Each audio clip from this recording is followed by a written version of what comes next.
waxaan fursaddan uga faa'iidaysanayaa inaan u sheego dalalka aanu saaxiibka nahay, deriskayaga, walaalahayaga Carbeed iyo kuwa gobolka ee muslimiinta ah iyo kuwaan ahaynba, gaar ahaan kuwa ku jira Africa Union.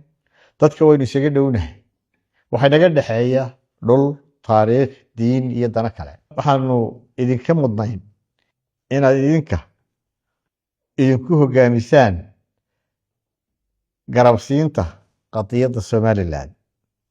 Haddiise laydinka dheereeyey, waxaan gaar ula sii hadlayaa dalalka Carbeed iyo kuwa Islaamka.